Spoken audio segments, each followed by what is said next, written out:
Chapter 1. You don't know about me without you've read a book by the name of The Adventures of Tom Sawyer. But that ain't no matter. That book was made by Mr. Mark Twain, and he told the truth mainly. There was things which he stretched, but mainly he told the truth. That is nothing. I never seen anybody but lied one time or another, without it was Aunt Polly or the widow, or maybe Mary. Aunt Polly, Tom's Aunt Polly she is, and Mary and the widow Douglas is all told about in that book, which is mostly a true book, with some stretchers, as I said before. Now the way that book winds up is this. Tom and me found the money that the robbers hid in the cave, and it made us rich. We got $6,000 apiece, all gold. It was an awful sight of money when it was piled up. Well, Judge Thatcher, he took it and put it out at interest, and it fetched us $1 a day apiece, all the year round, more than a body could tell what to do with. The widow Douglas, she took me for her son, and allowed she would civilize me. But it was rough living in the house all the time, considering how dismal regular and decent the widow was in all her ways. And so when I couldn't stand it no longer, I lit out. I got into my old rags and my sugar hogshead again, and was free and satisfied. But Tom Sawyer, he hunted me up and said he was going to start a band of robbers, and I might join if I would go back to the widow and be respectable. So I went back. The widow, she cried over me, called me a poor lost lamb, and she called me a lot of other names too, but she never meant no harm by it. She put me in them new clothes again, and I couldn't do nothing but sweat and feel all cramped up.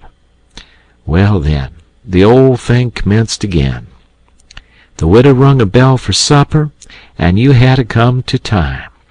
When you got to the table, you couldn't go right to eatin', but you had to wait for the widow to tuck down her head and grumble a little over the victuals, though there warn't really anything the matter with 'em. That is, nothing, only everything was cooked by itself. In a barrel of odds and ends, it is different. Things get mixed up, and the juice kind of swaps around, and the things go better. After supper, she got out her book and learned me about Moses and the bulrushers, and I was in a sweat to find out all about him. But by and by, she let it out that Moses had been dead a considerable long time. So then I didn't care no more about him, 'cause I don't take no stock in dead people. Pretty soon I wanted to smoke, and asked the widow to let me, but she wouldn't. She said it was a mean practice and wasn't clean, and I must try to not do it any more. That is just the way with some people. They get down on a thing when they don't know nothing about it. Here she was bothering about Moses, which was no kin to her, and no use to anybody, being gone, you see, yet finding a power of fault with me for doing a thing that had some good in it. And she took snuff, too. Of course that was all right, because she done it herself. Her sister, Miss Watson, a tolerable slim old maid with goggles on, had just come to live with her, and took a set at me now with a spelling book. She worked me middlin' hard for about an hour, and then the widow made her ease up. I couldn't have stood it much longer. Then for an hour it was deadly dull, and I was fidgety. Miss Watson would say, "Don't put your feet up there, Huckleberry," and "Don't scrunch up like that, Huckleberry, set up straight." And pretty soon she would say, "Don't gap and stretch like that, Huckleberry. Why don't you try to behave?" Then she told me all about the bad place, and I said I wished I was there. She got mad then, but I didn't mean no harm. All I wanted was to go somewheres. All I wanted was a change. I warn't particular. She said it was wicked to say what I said she wouldn't say it for the whole world. She was going to live so as to go to the good place.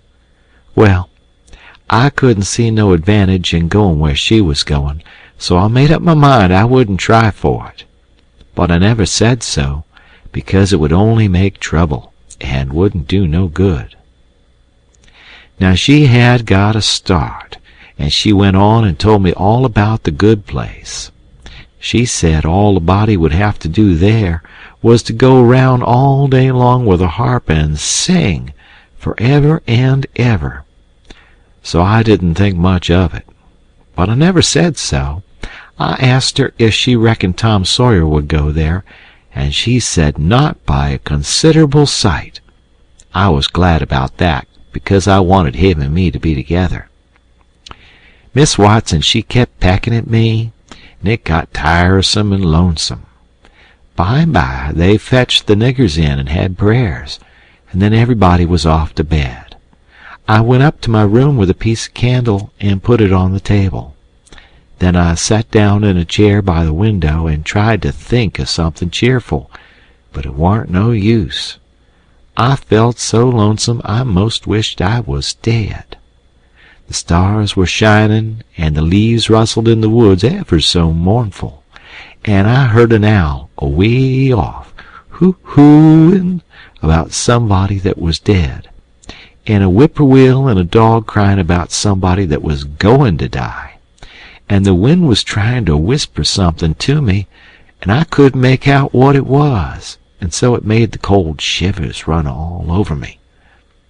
Then away out in the woods I heard that kind of a sound that a ghost makes when it wants to tell about something that's on its mind and can't make itself understood, and so can't rest easy in its grave, and has to go about that way every night grieving. I got so downhearted and scared I did wish I had some company. Pretty soon a spider went crawling up my shoulder, and I flipped it off, and it lit in the candle, and before I could budge it was all shriveled up. I didn't need anybody to tell me that that was an awful bad sign and would fetch me some bad luck, so I was scared and most shook the clothes off of me.